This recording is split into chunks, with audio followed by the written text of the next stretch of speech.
ایک قدیم بستی میں ایک شخص رہتا تھا۔ لوگ اسے محبت سے سخی بابا کہتے تھے۔ یہ لقب اس نے کبھی مانگا نہیں تھا۔ وقت، حالات اور لوگوں کی دعاؤں نے یہ نام اس کے ماتھے پر لکھ دیا تھا۔ ہر صبح فجر سے پہلے اس کے گھر کے باہر لوگوں کی لمبی قطار لگ جاتی۔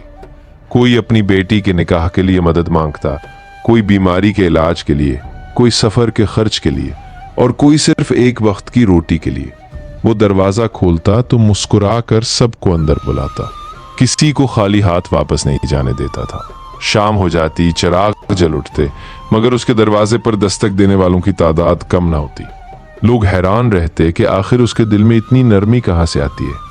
اصل حقیقت یہ تھی کہ وہ صرف دولت نہیں بانٹتا تھا، وہ لوگوں کا دکھ، ان کی پریشانی، ان کے آنسو بھی بانٹ لیتا تھا۔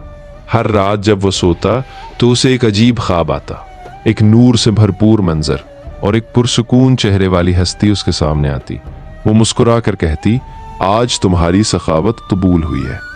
پھر اسے دکھایا جاتا کسی یتیم کے چہرے کی خوشی، کسی ماں کی دعا، کسی بھوکے کی آنکھوں میں سکون۔ یہ خواب ہی اس کی نیکیوں کی طاقت تھا۔ لیکن انسان کبھی مکمل نہیں ہوتا۔ کبھی ایک لمحے کی انا برسوں کی عبادت پر سایہ ڈال دیتی ہے۔ ایک دن ایک فقیر اس کے دروازے پر آیا۔ کپڑے پرانے تھے مگر چہرہ باوقار تھا۔ آنکھوں میں مانگنے سے زیادہ خودداری تھی۔ سخی بابا نے جیسے ہی اسے دیکھا، دل چونک اٹھا۔ یہ وہی شخص تھا جس نے چند دن پہلے بازار میں اس کی جان بچائی تھی۔ اس کا گھوڑا بے قابو ہو گیا تھا۔ لوگ پیچھے ہٹ گئے تھے مگر یہی فقیر آگے بڑھا اور لگام پکڑ لی۔ گھوڑا رک گیا مگر وہ خود زمین پر گر پڑا اور لوگ ہنسنے لگے۔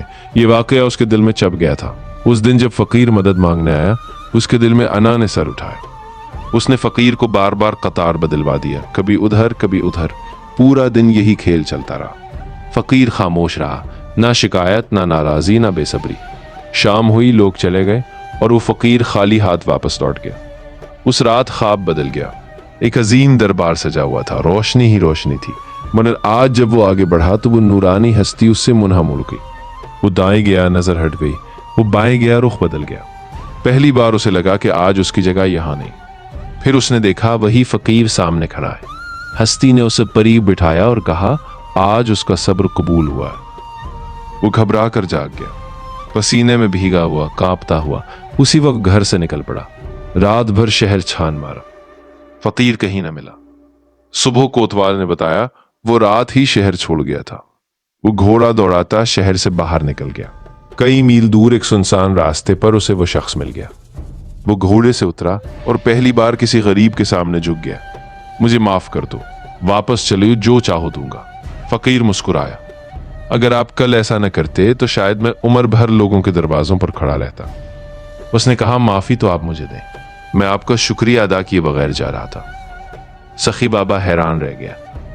فقیر نے آسمان کی طرف دیکھا۔ کل رات مجھے بھی خواب آیا تھا۔ سمجھا دیا گیا کہ رزق لوگوں کے ہاتھوں سے نہیں، اللہ کے حکم سے ملتا ہے۔ کل تک میں لوگوں کا محتاج تھا، آج صرف اللہ کا ہوں۔ آپ میرے لیے سبب بنے کہ میرا دل مخلوق سے ٹوٹ کر خالق سے جڑ جائے۔ پھر وہ رک کر بولا، اب مجھے یہ بھی پسند نہیں کہ کوئی سمجھے کہ میں اس کا محتاج ہوں، جبکہ ہم دونوں ایک ہی ڈر کے سوالی ہیں۔ وہ آہستہ آہستہ آگے بڑھ گیا اور سخی بابا دیر تک اسے جاتا دیکھتا رہا۔ اس دن اسے پہلی بار سمجھ آیا کہ کبھی ایک لمحے کی انا انسان کو اللہ کی نظر سے گرا دیتی ہے اور کبھی ایک لمحے کا صبر انسان کو اللہ کے قریب کر دیتا ہے۔ سبق، اصل دولت مال نہیں، نیکی تب تک زندہ رہتی ہے جب تک اس میں غرور شامل نہ ہو، اور جو امید صرف اللہ سے جوڑ لے وہ کبھی خالی نہیں رہتا۔